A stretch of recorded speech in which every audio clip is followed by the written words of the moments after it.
Il y a plusieurs montagnes à Jérusalem aujourd'hui qui ont une signification historique et prophétique. L'une d'elles est le mont des Oliviers d'où Jésus est monté au ciel.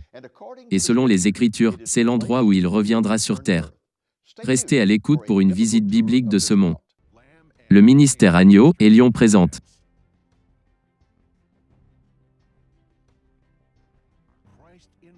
Christ dans la prophétie. Un programme qui se concentre sur les fondements de la prophétie biblique, pour montrer comment les événements actuels dans l'actualité sont liés aux prédictions bibliques des événements de la fin des temps, et le bientôt retour de Jésus. Maintenant, notre invité, le Dr David Reagan.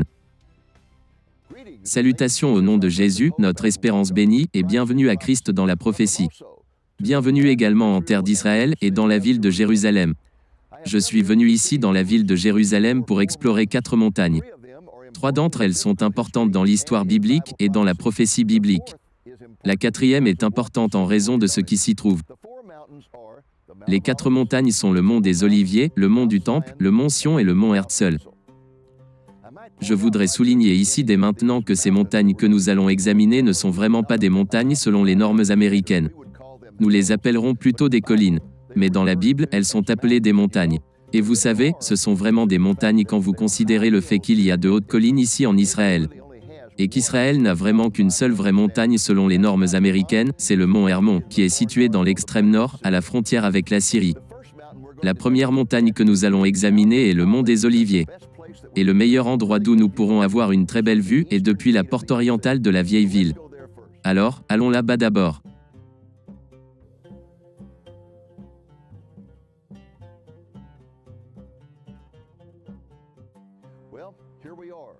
Eh bien, nous voici, à la porte orientale, parfois appelée la Belle Porte ou la Porte Dorée. C'était une porte qui était utilisée à des fins cérémonielles par les prêtres à l'époque de Jésus. Comme vous pouvez le voir, il y a un cimetière devant la porte. C'est un cimetière musulman qui a été placé ici pour une raison très précise. Mais nous en parlerons davantage lorsque nous nous concentrerons sur le mont du Temple. Pour l'instant, notre sujet est le mont des Oliviers. Juste en dessous de moi, se trouve un profond ravin appelé la vallée du Cédron. Cette vallée s'étend au nord et au sud, et elle sépare la vieille ville de Jérusalem du mont des Oliviers qui est situé à l'est de la ville. Voici la montagne à partir de laquelle Jésus est monté au ciel. C'est aussi l'endroit où la Bible dit qu'il reviendra. À la base du mont se trouve la belle église de toutes les nations, également appelée l'église de l'agonie. Elle est située sur le site traditionnel du jardin de Gethsémané. La construction de l'église a été achevée en 1924. Située juste au-dessus, se trouve l'incroyable église de Marie-Madeleine. Il s'agit d'une église orthodoxe russe qui a été construite en 1888 pour honorer la mère du tsar. Au-dessus de l'église russe se trouve une chapelle en forme de larme. Elle s'appelle Dominus Flevit, ce qui signifie en latin « le Seigneur a pleuré ». Comme le nom de la chapelle l'indique, elle est située sur le site traditionnel où Jésus a pleuré sur la ville de Jérusalem. Elle a été construite en 1955. En zoomant sur le sommet de la montagne, nous voyons l'autel des 7 arches. Lors de sa construction en 1964, il a été découvert qu'une importante faille géologique se trouve en dessous. C'est important parce que le livre de Zacharie dit au chapitre 14 que lorsque le Messie reviendra au mont des Oliviers, il se divisera en 2. Lorsque ses pieds toucheront le sol. Le mont des Oliviers s'étend au nord et au sud, le long de la vallée du Cédron. C'est une montagne de crête.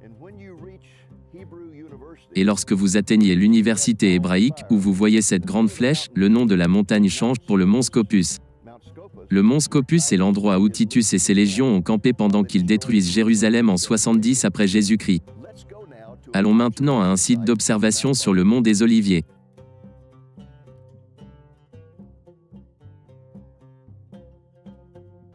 Eh bien, nous voici sur le mont des Oliviers. En regardant vers l'est dans cette direction, vous voyez la vieille ville de Jérusalem. En regardant par-dessus mon épaule vers l'ouest, vous voyez l'autel des 7 arches. Et au-dessus de la montagne, c'est le début du désert de Judée. Allons ici et jetons un œil à la vieille ville. C'est l'un de mes endroits préférés dans tout le pays, car vous pouvez avoir une très belle vue panoramique sur la vieille ville de Jérusalem et le mont du Temple, où se trouvaient les 2 derniers temples juifs. Le temple de Salomon qui a été détruit par les Babyloniens et le temple qui existait à l'époque de Jésus qui a été détruit par les Romains. La Bible dit que Jérusalem est le centre du monde. Et je veux vous dire quelque chose. Quand vous vous tenez ici, vous sentez cette réalité. C'est là que Dieu est venu dans la chair et a répandu son sang pour nos péchés afin de nous permettre de nous réconcilier avec Dieu le Père. Et c'est l'endroit où le Messie reviendra pour régner en majesté et gloire sur toute la terre. Lorsque nous regardons le mont du Temple, l'édifice avec le dôme d'or est bien sûr l'objet qui attire immédiatement notre attention. Il s'appelle le dôme du rocher. Elle a été achevée en 691 après Jésus-Christ. Ce n'est pas une mosquée mais plutôt un sanctuaire pour les pèlerins musulmans. Le dôme du rocher se trouve sur le site où les musulmans croient que Mohammed est monté au ciel, bien qu'il n'y ait aucune trace historique que Mohammed ait jamais été à Jérusalem. À l'extrémité sud du mont du Temple se trouve la mosquée Al-Aqsa. Il sert de centre de culte aux musulmans. Sous la mosquée, à l'extérieur du mur, se trouvent des marches qui ont été utilisées au temps de Jésus pour entrer sur le mont du Temple. Ces marches conduisent à des portes qui à leur tour, par des escaliers conduisent les gens au sommet du mont. À gauche des marches se trouve un village arabe qui se trouve au sommet de la ville d'origine de David. C'est vrai, l'ancienne ville de Jérusalem était située sur un petit bout de terre, au sud de la ville actuelle. Cette ville a commencé à croître vers le nord, en haut de la colline vers le mont du Temple, qui à l'époque s'appelait le mont Moria. Alors que la ville se développait au nord de la colline, David a décidé d'acheter le mont du Temple pour un futur emplacement du Temple. À cette époque, c'était l'ère d'abattage d'Aravna. Plus tard, après la mort de David, son fils, Salomon, y construit le premier temple sur le mont du Temple. Au loin, du côté sud de la ville se trouve le mont Sion. Au temps de Jésus, il était situé à l'intérieur des murs de la ville. Mais lorsque ces murs ont été reconstruits dans les années 1500, ils ont été laissés à l'extérieur. Aujourd'hui, le mont Sion est dominé par une immense église appelée l'abbaye de Dormition. Il a été construit par l'empereur Guillaume II et a été achevé en 1910. Ce mont est également l'emplacement de la chambre haute, où Jésus a eu son dernier repas avec ses disciples. Et c'est aussi le site traditionnel du tombeau de David. Et bien maintenant que nous avons eu notre orientation, descendons au pied du mont des Oliviers et visitons le jardin de Gethsémanée.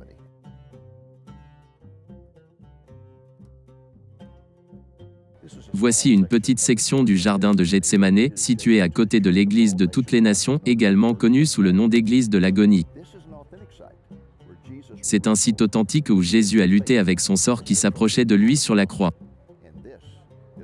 Et c'est aussi là qu'il a été trahi et arrêté. L'église est très sombre à l'intérieur, car elle a été construite pour commémorer l'agonie de Jésus dans le jardin.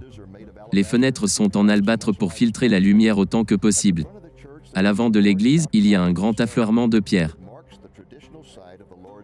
Il marque le site traditionnel de l'agonie du Seigneur, où il a sué des grumeaux de sang et a prié, « Père, non pas ce que je veux, mais ce que tu veux. » Soit dit en passant, de cette vue, vous pouvez avoir une très bonne vue de la porte orientale et vous pouvez également avoir une idée de la profondeur de ce ravin qui constitue la vallée du Cédron. Nous allons maintenant commencer à gravir le mont des Oliviers et notre premier arrêt sera la chapelle Dominus Flevit. Allons-y.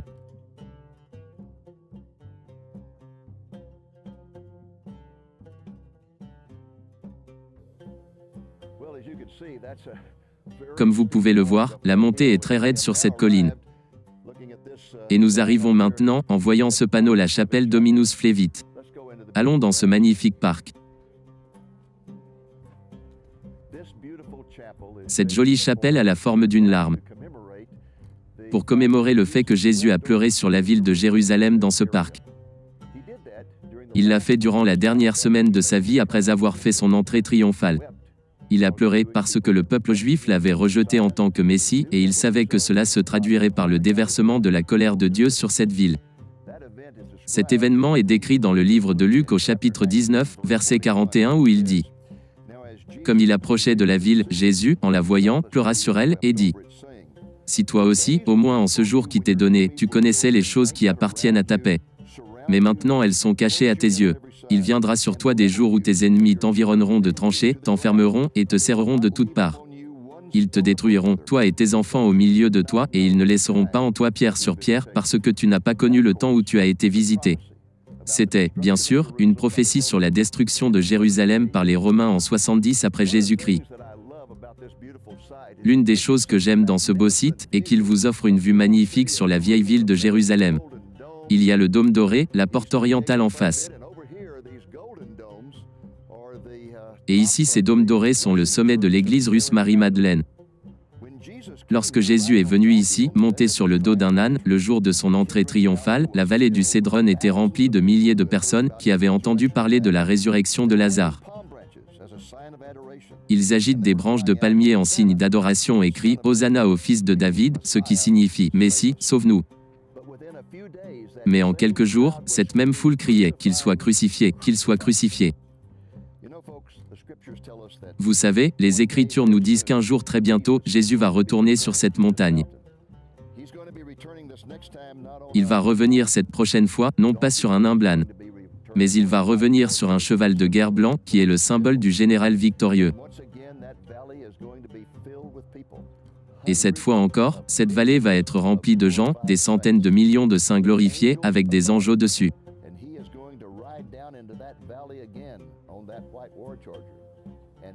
Et il va redescendre encore dans cette vallée sur ce cheval de guerre blanc, et une fois de plus les saints rachetés crieront « Hosanna, Hosanna au fils de David », alors qu'ils montent jusqu'à cette porte orientale. Le psaume 24 nous dit que comme le Messie, Jésus s'approche de cette porte orientale, elle s'ouvrira surnaturellement pour l'accueillir dans la ville. Voici comment cela est décrit dans les Écritures hébraïques. Dans le psaume 24, en commençant par le verset 7. Porte, élevez vos linteaux. Élevez-vous, porte éternelle, que le roi de gloire fasse son entrée. Qui est ce roi de gloire? L'Éternel fort et puissant, l'Éternel puissant dans les combats. Porte, élevez vos linteaux. Élevez-les, porte éternelle, que le roi de gloire fasse son entrée. Qui donc est ce roi de gloire? L'Éternel des armées, voilà le roi de gloire. Jésus entrera ensuite sur le mont du Temple, où il sera couronné le roi des rois et le Seigneur des seigneurs, et commencera son règne millénaire sur toute la terre. Oh mon Dieu, quelle journée cela va être! Il y a un jardin ici à côté de la chapelle, et je voudrais vous montrer quelque chose de très spécial là-bas.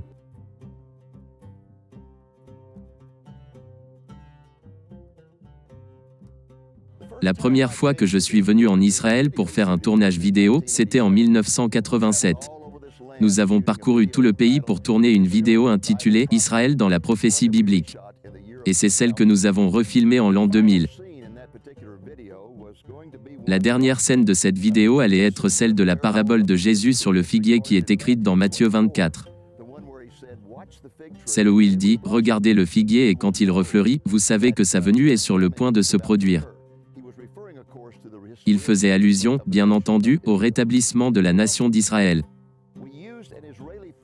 Eh bien, nous avons eu recours à une équipe de tournage israélienne à cette époque, au lieu de notre propre équipe, et j'ai dit au chef de l'équipe, je veux que nous terminons ce tournage sur un figuier sur le mont des Oliviers, et je vais lire cette parabole. Il m'a regardé comme si j'étais fou. Et il a dit, que voulez-vous dire? J'ai dit, qu'est-ce que j'ai dit de mal? Il a dit, monsieur, on l'appelle le mont des Oliviers, pas le mont des figuiers. Il a dit, il n'y a pas de figuier sur le mont des Oliviers. Eh bien, comme vous pouvez le voir clairement, il y a beaucoup d'oliviers derrière moi, et pas de figuiers. Mais j'étais déterminé à trouver un figuier sur le mont des Oliviers. Il a dit, non, il n'y en a pas. Il a dit, je sais où il y en a, et nous vous y emmènerons. Et il dit, les téléspectateurs ne verront jamais la différence. J'ai dit, eh bien, monsieur, je saurai la différence. Alors, quand nous sommes venus ici un jour pour faire des vidéos, ici à Dominus Flevit, je suis allé voir le jardinier et j'ai dit, savez-vous s'il y a un figuier quelque part sur le mont des Oliviers? Et il a souri très grandement, et il a dit, oui, monsieur, nous en avons un ici dans notre jardin. Et bien sûr, et c'est là que nous avons fait ce dernier tournage. Laissez-moi vous le montrer. Voici le figuier juste devant nous ici. Il a l'air pitoyable aujourd'hui, comme s'il n'a pas eu assez d'eau. Mais quand nous avons tourné ici en 1987, il avait l'air très en bonne santé, et c'est certainement une feuille de figuier que je vous montre là dans ma main. Nous avons donc trouvé un figuier sur le mont des Oliviers. Et c'est ici que j'ai ouvert ma Bible dans Matthieu 24 et j'ai commencé à lire cette merveilleuse déclaration de Jésus au sujet du figuier. Il a dit, instruisez-vous par une comparaison tirée du figuier. Dès que ses branches deviennent tendres et que les feuilles poussent, vous connaissez que l'été est proche. De même, quand vous verrez toutes ces choses, sachez que le Fils de l'homme est proche, à la porte. Je vous le dis en vérité, cette génération ne passera point, que tout cela n'arrive. Ce que Jésus disait, c'était Regardez Israël, et quand Israël renaîtra, nous saurons que nous sommes dans la saison du retour du Seigneur. Eh bien, Israël revint le 14 mai 1948. Cette montagne est principalement connue pour une chose. C'est qu'il y a des milliers et des milliers de tombes juives. Et je veux vous les montrer dans un instant.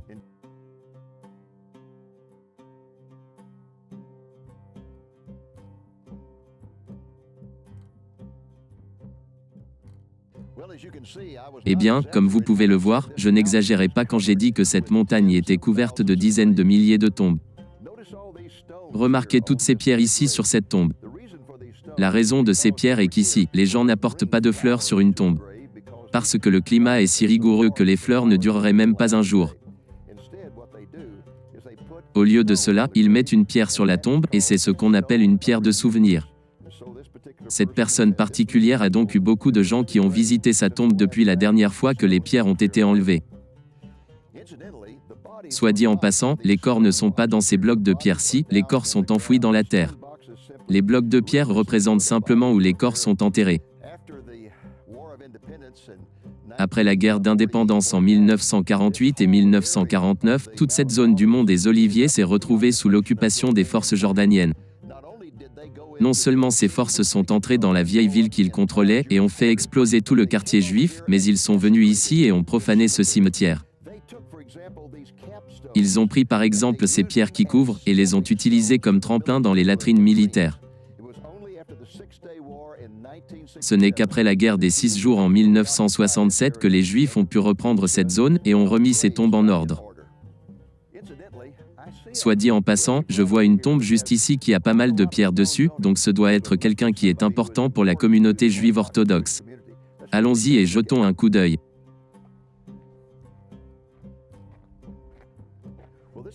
Eh bien, c'est le tombeau dont je parlais.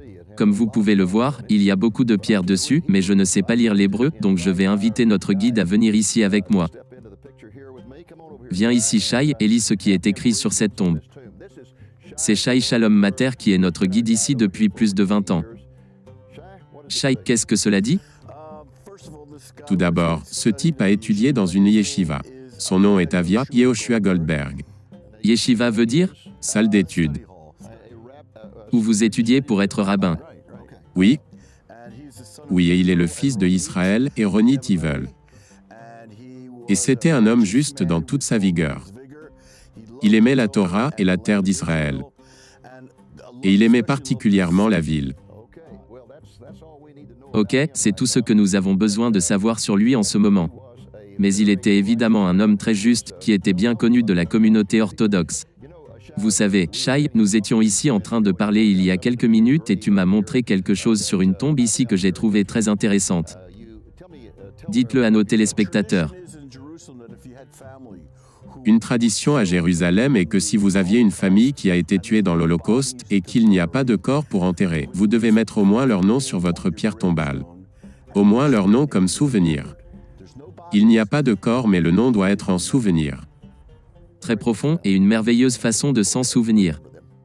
J'en conviens. Voici une tombe que je veux vous montrer. C'est la tombe de l'ancien Premier ministre, Menachem Begin. La plupart des anciens premiers ministres décédés ont été enterrés dans le cimetière national d'Israël, qui s'appelle le cimetière du Mont Herzl. Mais Menachem Begin était la seule personne à avoir été Premier ministre dans l'histoire de ce pays qui était un juif orthodoxe pratiquant. Et donc, il a souhaité être enterré ici sur le mont des Oliviers. Les juifs orthodoxes ne croient pas à l'embaumement, ils sont simplement enterrés dans un simple linceul. Et ils sont enterrés si possible avant le coucher du soleil, le jour de leur mort. Et il en fut ainsi avec Menachem Begin. Il est décédé à Tel Aviv d'une crise cardiaque, le 9 mars 1992 à l'âge de 78 ans. Sa mort est survenue à 3h30 du matin et donc selon la tradition orthodoxe, il devrait être enterré avant le coucher du soleil ce jour-là et cela fut. Au moment où ils ont amené son corps ici pour être mis au sol, plus de 300 000 personnes s'étaient rassemblées sur cette montagne. L'une des raisons pour lesquelles j'admirais tant Menachem Begin est qu'il était un homme qui comprenait la signification biblique de cette terre. Il comprenait la signification de Dieu rassemblant le peuple juif des 4 coins du monde, les ramenant sur cette terre et rétablissant leur état. Il avait une vision biblique d'Israël. Et pour cette raison, lorsqu'il s'agissait de la Cisjordanie, il ne l'appelait jamais la Cisjordanie. Il l'appelait la Judée et la Samarie. Israël a besoin de plus de dirigeants comme lui.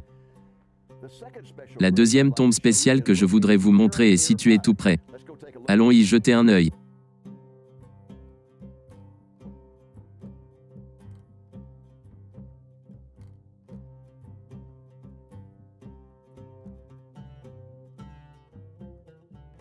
C'est la tombe d'un homme vraiment remarquable, du nom d'Eliezer ben Yehuda. Il est né en Lituanie en 1858. Il était devenu obsédé par la relance de la langue hébraïque parmi les langues mortes. Vous voyez, quand les Juifs ont été dispersés de cette terre en 70 après Jésus-Christ, ils ont arrêté de parler l'hébreu. Les Juifs qui sont entrés dans la zone européenne ont pris l'hébreu et l'ont mélangé avec l'allemand et ont produit une langue appelée yiddish. Et les Juifs qui étaient dispersés dans tout le bassin méditerranéen, ils ont pris l'hébreu, l'ont mélangé avec l'espagnol et ont produit une langue appelée ladino. Ben Yehuda a travaillé toute sa vie pour faire revivre l'hébreu d'entre les langues mortes. Et vous savez quoi? Il a vécu pour voir cela se produire. Avant sa mort en 1922, les Britanniques qui contrôlaient cette région déclarèrent l'hébreu biblique, avec l'anglais et l'arabe, comme les 3 langues officielles du pays. L'hébreu biblique est la seule langue au monde à avoir été ressuscitée d'entre les langues mortes. Et cela a accompli une prophétie qui est trouvée 2 fois dans les Écritures hébraïques, selon laquelle la langue serait ravivée à la fin des temps. Allons maintenant au sommet du mont des Oliviers.